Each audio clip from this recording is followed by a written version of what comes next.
Ya, juga sudah dilakukan tadi penyitaan ijazah asli S1 dan SMA oleh penyidik. Dua jenis ijazah aja Pak yang di sini. Iya, iya. Tadi juga bersama-sama ya dengan saksi-saksi yang lain yang juga diperiksa ada berapa? 11 berikut Bapak ya. 11. 10 plus Bapak. Bapak ini kan 10 plus saya berarti 11. Bapak izin Pak, ini kan naik ke penyidikan, gimana Pak perkembangan hukumnya?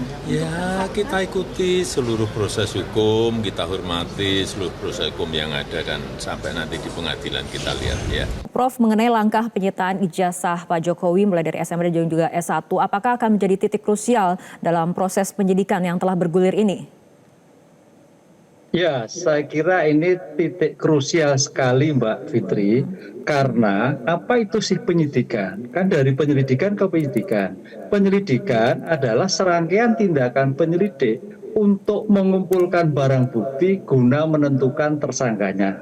Nah, oleh karena itu pada hari ini kalau kita lihat sebagai barang bukti apa? Oh, ternyata pelapor dulu. Siapa pelapor? Pak Jokowi. Kemudian saksi-saksi tadi Pak Andra menyatakan ada 11 saksi. Karena nanti penyidik yang menuduh, penuntut umum yang menuduh harus mencari saksi-saksi yang menguatkan atas dugaan bahwa kesaksian terhadap fitnah itu ada, kesaksian tentang bukti itu ada. Oleh karena itu dalam hal seperti ini penyitaan, berarti penyitaan itu serangkaian merupakan upaya paksa terhadap penyidikan, yaitu serangkaian tindakan penyidik untuk mengumpulkan barang bukti guna menentukan tersangkanya. Nah, ini nanti dipanggil calon-calon tersangka, saksi ya. Dalam hal beberapa putusan MK ada istilah calon tersangka, tapi dalam KUHP saksi yang dipanggil saksi itu dimungkinkan menjadi calon tersangka. Kan itu Pak, karena penyitaan itu sebagai bukti yang akurat. Tindakan ini kan fitnah, betul fitnah, tapi ada imbangannya terhadap irisannya terhadap ijazah, sehingga mau tidak mau ijazah mesti harus sita. Sita itu apa sih? Sita itu adalah tindakan penyidik untuk mengambil alih di bawah pemuas sementara untuk kepentingan penyidikan, penuntutan dan persidangan. Jadi ini sebagai bukti. Oleh karena itu saya kira ini tinggal menunggu waktu Polda untuk menentukan bagaimana perkara ini dituntaskan di dalam suatu persidangan.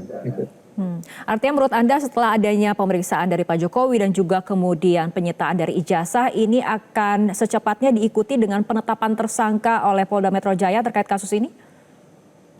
Ya, sepanjang nanti, karena penetapan tersangka itu berarti nanti penyidik Polda itu harus juga memanggil siapa saja, gitu, siapa saja sebagai saksi, sehingga saksi-saksi yang dipanggil itu yang berpotensi, karena dari bukti itu yang menentukan. Jadi bukan siapa orangnya, tapi bukti itu menentukan siapa saksi yang berpotensi menjadi tersangka. Ini Mbak, jadi calon tersangka nggak ada, tapi saksi. Nah, saksi-saksi ini hadir nanti dari bukti keterangan saksi yang hari ini 11 diperiksa, kemudian terkait dengan penyitaan barang, kemudian penyitaan surat, kemudian dokumen-dokumen terkait fitnah. Ini kan dugaan fitnah. Itu semua baru menentukan sebagai siapa tersangkanya. Tapi dalam idealnya kalau sebagai penetapan tersangka berarti orang yang dipanggil itu juga dipanggil juga sebagai saksi dahulu.